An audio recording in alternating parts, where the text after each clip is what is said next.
नमस्कार मित्रमैत्रिणींनो, श्री स्वामी समर्थ. मी स्नेहाली राणे आपल्या subconscious mind सिरीजच्या तिसऱ्या एपिसोडमध्ये तुम्हा सर्वांचं मी मनापासून स्वागत करते. कसे आहात सगळे?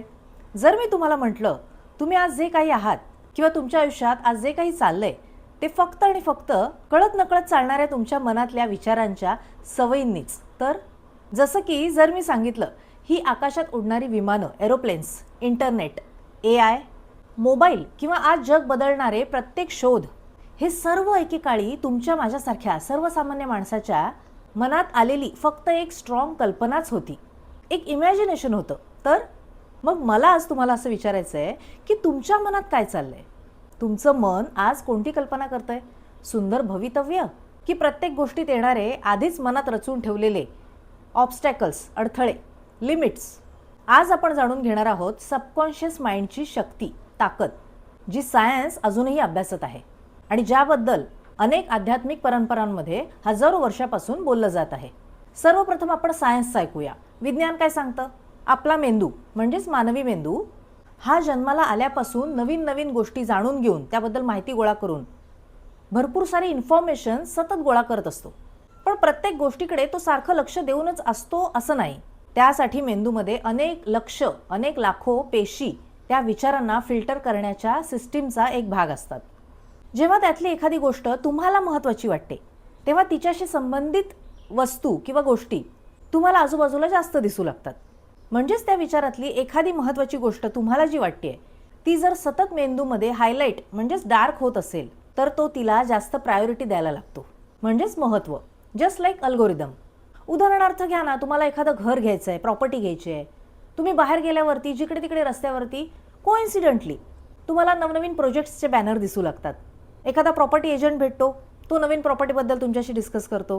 किंवा तेच हल्लीचे सगळे उदाहरण देतात ते की तुम्हाला जर एखादी नवीन गाडी घ्यायची असेल आणि तो विचार तुम्ही सतत मनामध्ये जर करत असाल तर ती गाडी तुम्हाला रस्त्यावरून जाताना अनेक वेळा सारखी दिसू लागते, म्हणजेच तुमच्या नजरेत पडते.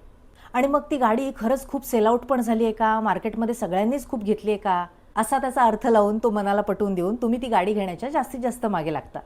त्या गाड्या याही आधी रस्त्यावरून धावतच होत्या, पण तुमच्या इथे तुमच्या मेंदूचं एक्झॅक्टली लक्ष हे बदललेलं असतं किंवा एखाद्या ठराविक गोष्टीवर पॉइंट आउट झालेलं असतं असं मी म्हणेन. हेच कारण आहे की एखाद्या सतत ध्येयावर लक्ष केंद्रित केल्यामुळे आपल्याला त्याच्याशी संबंधित संधी, ऑपॉर्च्युनिटीज, कल्पना, इमॅजिनेशन आणि त्यासाठी करायचे उपाय किंवा प्रयत्न हे जास्तीत जास्त दिसू लागतात. तुम्हाला माहित आहे का, प्रत्येक नवीन शोधाची सुरुवात ही सर्वप्रथम कुठे झाली? जगातला एकही शोध कोणत्याच प्रयोगशाळेत प्रथम झालेला नाही, तर तो झाला एखाद्याच्या मनात. कोणीतरी पक्षी हवेत उडताना पाहिला आणि विचार केला, माणूसही असा उडू शकेल का? इतर लोकांनी त्याला वेडं म्हटलं. पण आज आपण हजारो विमानं या आकाशामध्ये रोज उडताना पाहतोय. कोणीतरी लाकूड पाण्यावर तरंगताना पाहिलं आणि विचार केला किंवा कल्पना केली की ह्यावर बसून आपल्यालाही असा प्रवास करता येईल का? तर आज महासागर ओलांडणारी मोठमोठी जहाजं आपण पाहतोय. कोणीतरी विचार केला की जगातल्या एका टोकापासून दुसऱ्या टोकाला असलेल्या माणसाशी एका क्षणात आपल्याला बोलता येईल का? तर आज बोलणं तर सोडाच, व्हिडिओ कॉल ही सुद्धा गोष्ट कॉमन झालेली आहे. तसंच मी म्हणेन AI ही सुद्धा एक कल्पना एकेकाळी कोणाच्या तरी मनामध्ये आलेलं एक इमॅजिनेशनच होतं, पण आज ती वास्तव आहे, तुम्ही बघताय. फरक त्या शोध लावणाऱ्या माणसाच्या किंवा आपल्या कल्पनेत असा नसतो.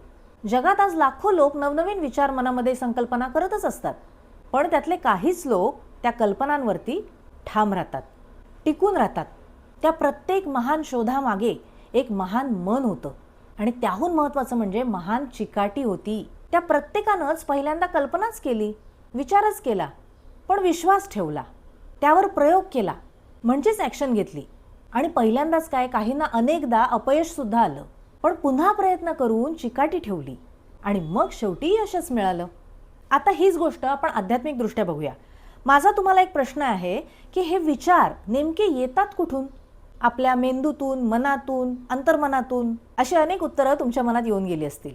पण तसं म्हणाल तर अजूनही सायन्स चेतना आणि अनुभव म्हणजेच आपला कॉन्शियसनेस आणि आपला एक्सपिरियन्स याचा पूर्ण उलगडा करू शकलेलं नाही. अनेक आध्यात्मिक परंपरा आपल्याला असं सांगतात किंवा असं मानतात की आपलं मन ही केवळ मेंदूची प्रक्रिया नसून आपण एका ब्रॉड कॉन्शियस एनर्जीशी जोडलेलो आहोत. कोणी त्याला युनिव्हर्सल कॉन्शियसनेस म्हणतं, कोणी कॉस्मिक एनर्जी, कोणी परमचैतन्य, कोणी ईश्वर ही आपापल्या श्रद्धेची बाब आहे.